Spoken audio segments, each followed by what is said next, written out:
Good afternoon, students. Today I am giving you the questions of all chapters. That is question number 1. Write the successor of 1999. अब आपको बच्चों पता है successor में हम क्या करते हैं, just after the given number, जो नंबर दिया है उसके बाद वाला नंबर लिखते हैं, और you can say add 1 to the given number. Clear? तो हमें सक्सेसर फाइंड आउट हो जाएगा.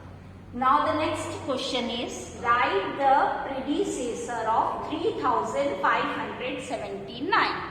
हमें इसमें क्या निकालना है, इस नंबर का प्रीडिसेसर. और what do you mean by predecessor? Predecessor से आप क्या समझते हैं? That is just before the given number. किसी भी जो गिवन नंबर दिया है उसके जस्ट पहले वाला नंबर. और यू कैन से we subtract 1 from the given number.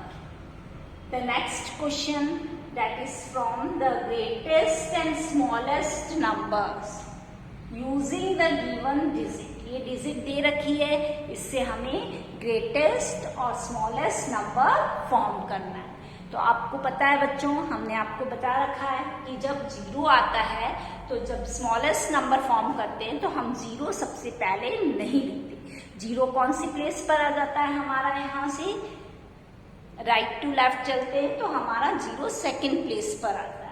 सबसे पहले इसमें देखेंगे 0 के बाद कौन सा स्मॉलेस्ट नंबर है, दैट इज 4. तो 4 को पहले लिखेंगे, फिर 0 लिखेंगे, फिर 6 और 9. तो ये स्मॉलेस्ट नंबर बन गया. और जब स्मॉलेस्ट नंबर लिखते हैं तब हर डिजिट के बाद कॉमा नहीं लगाते हैं. और ग्रेटेस्ट नंबर कैसे फॉर्म होगा, 9640. तब लास्ट में 0 आता है. क्लियर? तो इस चीज को बच्चों आपको बहुत ध्यान रखना है और इन सम्स की बहुत प्रैक्टिस करनी है, क्योंकि यहीं पे बच्चे जाकर मिस्टेक्स करते हैं. ठीक है? Now the next question, that is question number 4. Round off to the nearest tens of 768. अब आपको क्या करना है, नियरेस्ट टेंस फाइंड आउट करना है. और नियरेस्ट टेंस फाइंड आउट करते हैं तब हमने आपको क्या बता रखा है, वंस प्लेस वाली डिजिट पे देखते हैं. It is greater than 5, less than 5 और इक्वल्स टू 5. अगर ये ग्रेटर देन और इक्वल्स टू 5 होता है तो टेंस प्लेस वाली डिजिट पे 1 ऐड हो जाता है और बाकी वंस प्लेस वाली डिजिट पे 0, और ये एज इट इज रहता है. अगर बच्चों लेस देन 5 होता है तो यहाँ पे 0 हो जाता है और टेंस प्लेस वाली डिजिट एज इट इज रहती है और 100 प्लेस वाली भी एज इट इज रहेगी. The next question is question number 5. Right even और ऑड.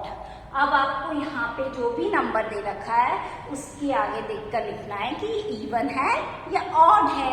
तो आपको पता है इवन नंबर में हम कैसे देखते हैं, कोई भी नंबर गिवन है उसकी वंस प्लेस पर अगर 0, 2, 4, 6, 8 ये डिजिट आती है, 0, 2, 4, 6, 8, तो वो नंबर क्या कहलाता है, इवन.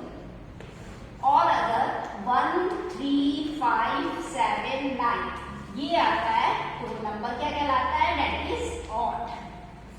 तो वंस प्लेस पर यहाँ पे देखेंगे क्या आ रहा है, 3, तो ऑड नंबर होगा. अब हमने यहाँ देखा वंस प्लेस पर क्या आ रहा है, 6, तो वो क्या होगा, इवन नंबर होगा. Now the question number 6. In question number 6 observe the pattern to fill up the blanks. यहाँ पे हमें ये पैटर्न गिवन है, उसके अकॉर्डिंग हमें ब्लैंक को फिल अप करना है. तो अब आप देखेंगे कौन सा पैटर्न इसमें गिवन है. आपने यहाँ देखा कि वंस, टेंस, 100, 1000 प्लेस तक डिजिट दे रखी है, तो इसमें वंस प्लेस वाली सेम है, टेंस वाली प्लेस की डिजिट भी सेम है, 100 प्लेस वाली डिजिट भी सेम है, सिर्फ 1000 में चेंज हो रहा है. और 3 के बाद क्या आ रहा है, 4 के बाद यहाँ पे नेक्स्ट क्या आएगा, उसके बाद आपने देखा वापस से 6 आ गया. इट मीन्स ओनली 1000 प्लेस वाली डिजिट ही चेंज हो रही है. तो इसके अंदर 1000 ऐड हो रहा है तो हमारा नेक्स्ट नंबर आ गया, इसमें 1000 ऐड करेंगे तो यहाँ पे क्या आ जाएगा, ये 5490. इस तरीके से हमें पैटर्न को देखना है, समझना है और उसके अकॉर्डिंग ब्लैंक को फिलअप करना है। Clear? The question number 7, right the Hindu Arabic numeral. अब हमने आपको रोमन न्यूमरल्स पढ़ाए थे, उस समय 2 टाइप के नंबर्स बताए थे, Hindu Arabic and Roman numerals. आपको 7 बेसिक सिंबल्स बता रखे हैं रोमन के कि कैसे होते हैं। जैसे आई, ये 1 के लिए हम आई लिखते हैं, 5 के लिए V लिखते हैं, 10 के लिए X होता है, देन 50 के लिए हमारा L होता है, देन 100 के लिए हम C यूज करते हैं। 100 के लिए हम क्या यूज करते हैं? C। देन 100 के बाद क्या आता है हमारा? 500 के लिए हम D यूज करते हैं। देन 1000 के लिए हम M यूज करते हैं।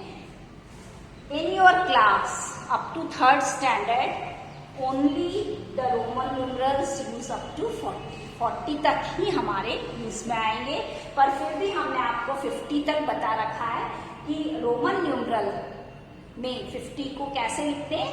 Eight. Clear? Now students, the next comes, that is the question number 8, write the Roman numeral for 50 and 39। अब आपको क्या लिखना है? 50 को रोमन न्यूमरल में कैसे लिखते हैं और 39 को कैसे लिखते हैं, इसे बताना है। इससे जस्ट पहले वाले क्वेश्चन में था, right the Hindu Arabic numeral for XXVI। आपको XXVI को हिंदू अरेबिक न्यूमरल में कैसे लिखते हैं, वो उसका आंसर लिखकर बताना है। Clear? Both these 2 questions clear, 7 and 8. Now the next, find। यहाँ पे आपको फाइंड दिया है, अब हमें साइन देखकर पता करना है कि हमें इसमें क्या फाइंड आउट करना है।